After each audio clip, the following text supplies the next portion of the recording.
Member from Eastern Westmoreland. You're not going to love it. You're not going to love it. You're not going to love it. You're not gonna... Mr. Speaker, thank you very much.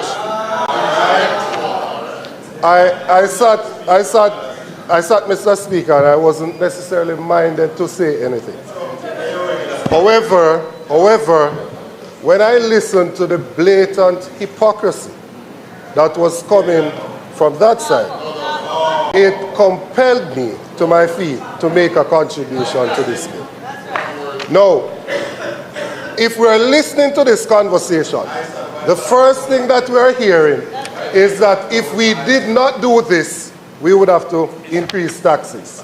But several times, the members on this side, including the Prime Minister himself, has gone out and said that we increased taxes on the backs of the people in our previous administration, and he himself said that this was a raid on the NHT. And he said that these funds should be ring-fenced. He said that in the House, and he said that on national programs. No. The point is being made that, yes, there is a disaster. No. There was a natural disaster in 2025, Hurricane Melissa. But there was a man-made disaster in the JLP administration between 2007 to 2011. Because when there was the international crisis, the depression, their Minister of Finance said that it would benefit Jamaica. That's what he said. They went on to then abandon the IMF agreement. And it is because of those reasons that we were placed in a position that we had to draw down on the funds from the NHT. To now come and make the very point that because you have a disaster, you now can draw down on it when you took the opposite position a few years ago, cannot just be allowed to pass as if it is nothing. The member from Northeast St. Ann is making the point that it is because of fiscal responsibility and the position that we are in. The debt to GDP of Jamaica at that time was over 140%. The debt to GDP now is less than 100%. How is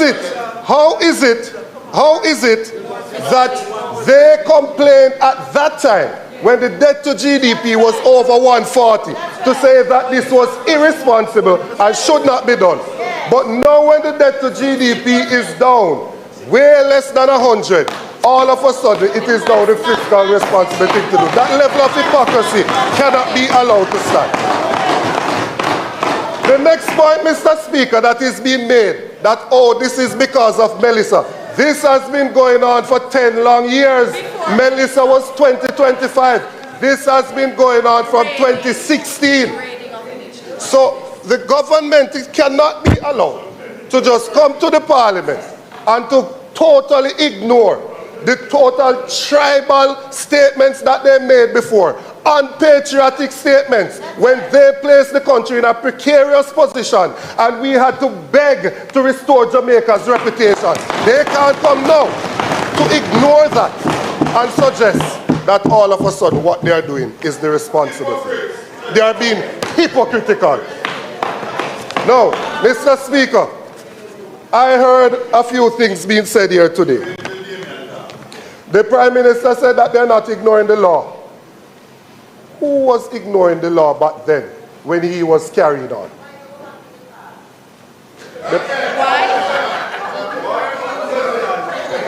I beg your kind pardon.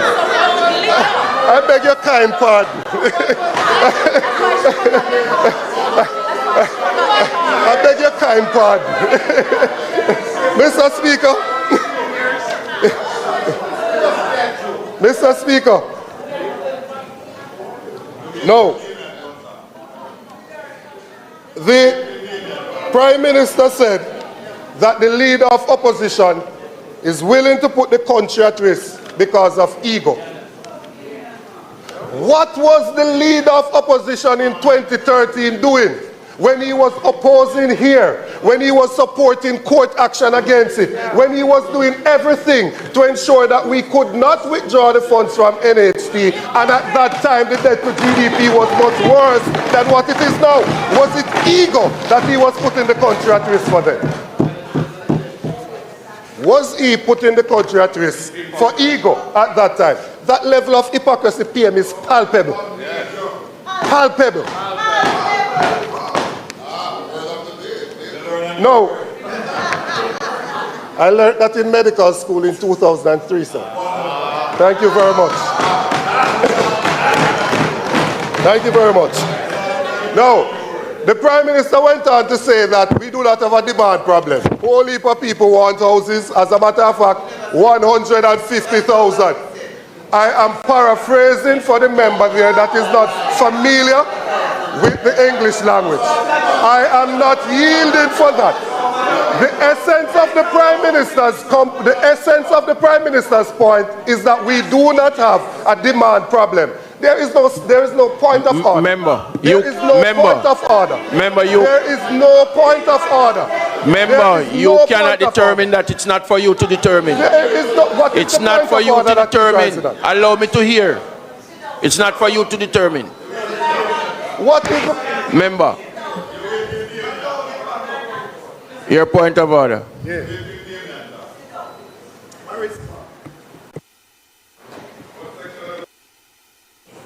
Not only is the member misleading the House, he's factually incorrect. The Prime Minister never said that there was not a demand problem.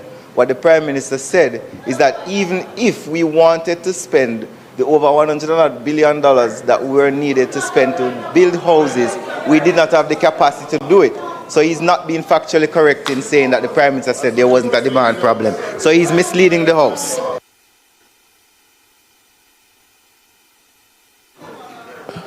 Member, you can now take back the floor. Point of order.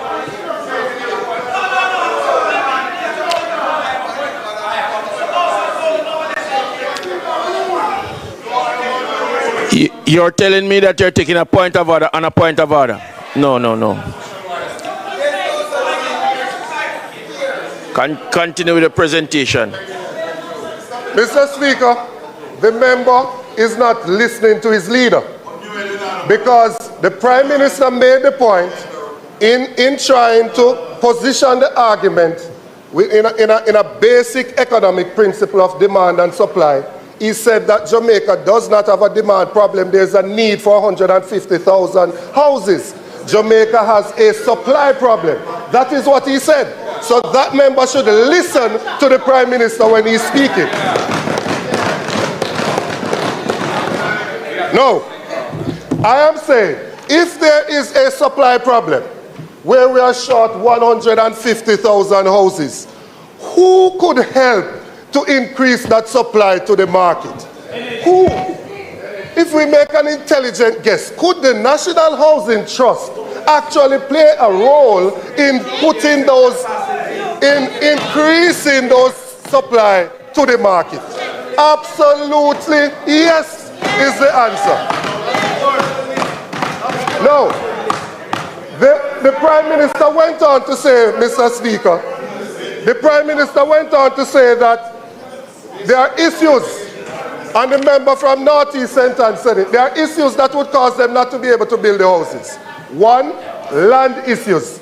That is why in the last election campaign, we said that we would decrease the period of time for you to own government land from 60 years to 25 years, so that we will put land in possession of the people so that they could build on their own lands. Because it's not all of the construction has to come from government. People can build on their own lands if they are given those lands. Right?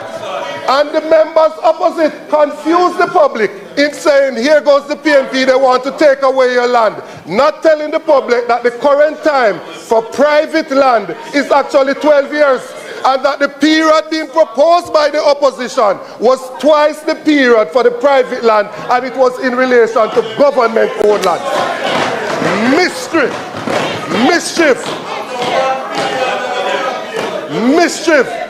Right? and then come to pretend as if they are brand new. They come now, Mr. Speaker, to pretend as if they are brand new. And I am not finished, you know, Mr. Speaker.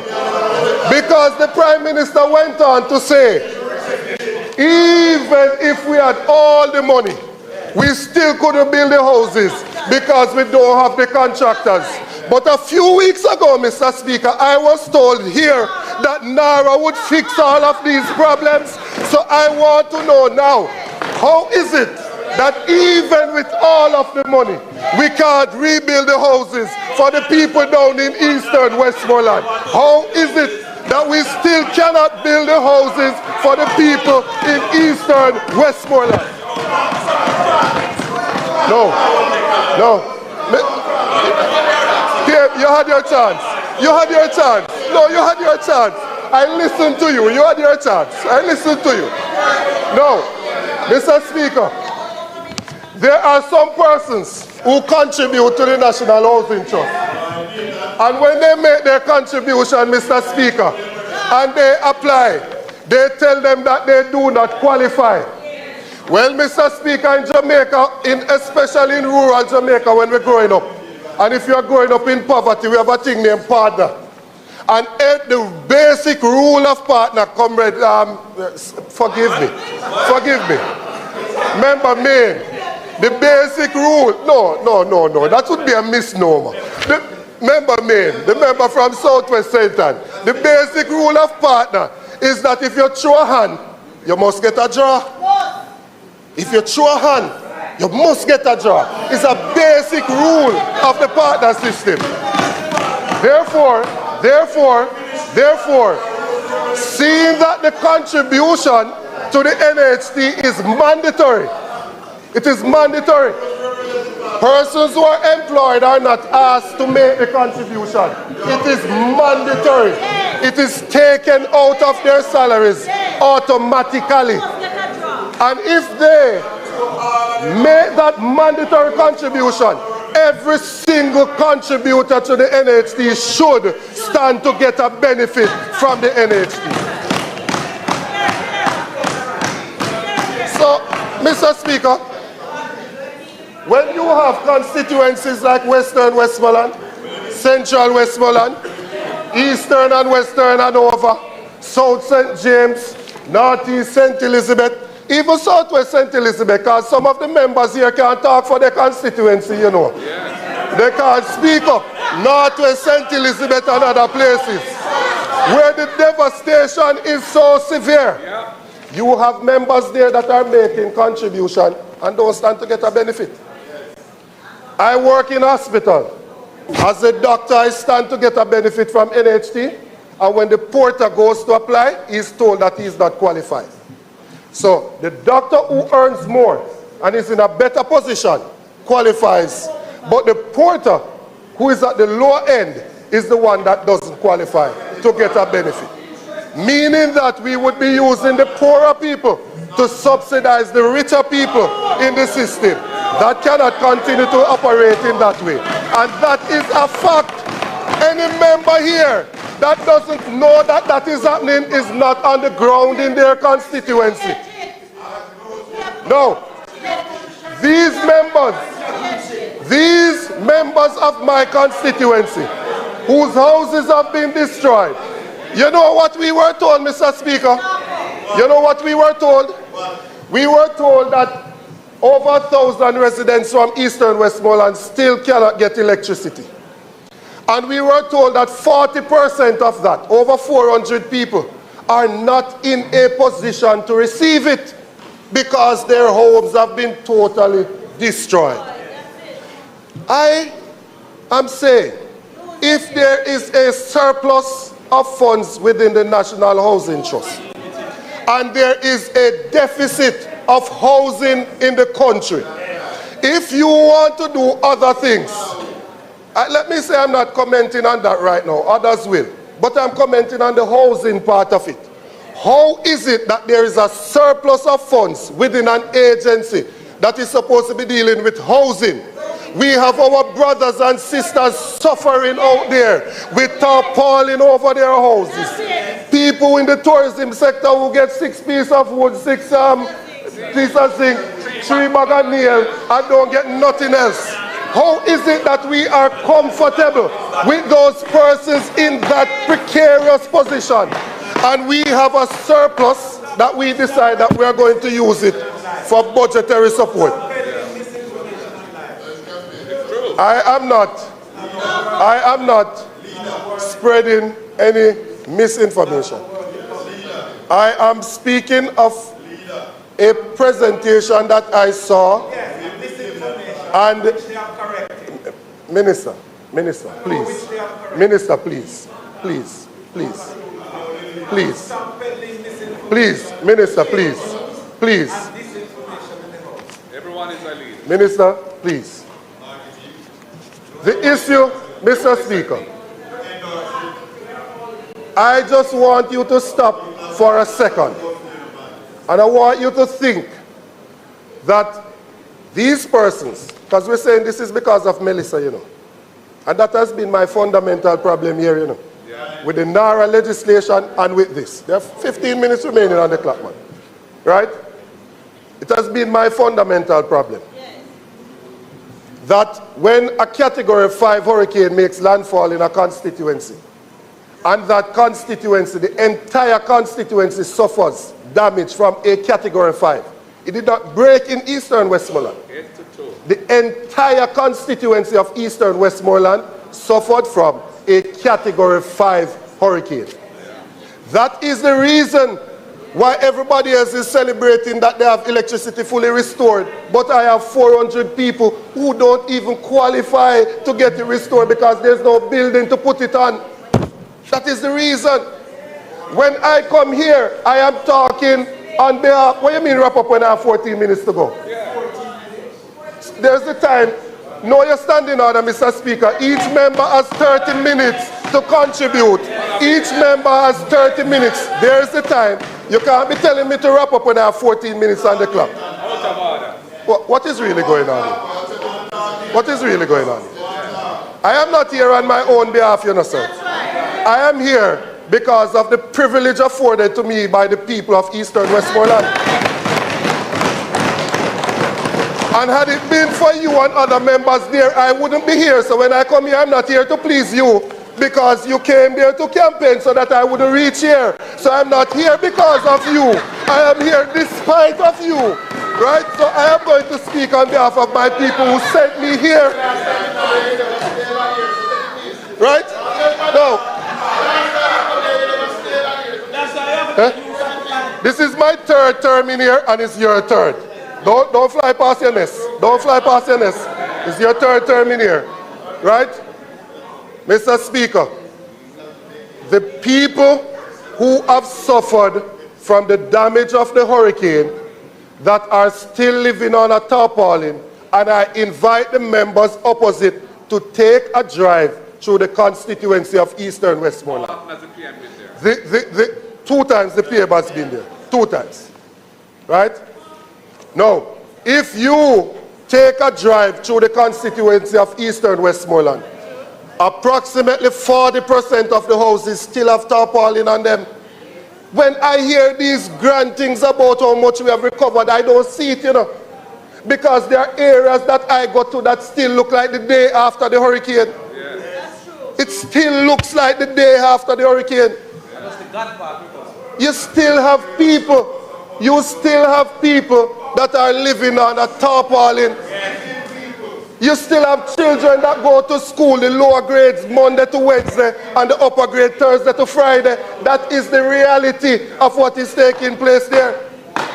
So when we are going to talk about the surplus that we have, and that no actuarian has said to us that this will damage the financial position of the NHT, then why have we not taken a decision then to use some of those funds to ensure that we can restore dignity to the people of the constituency?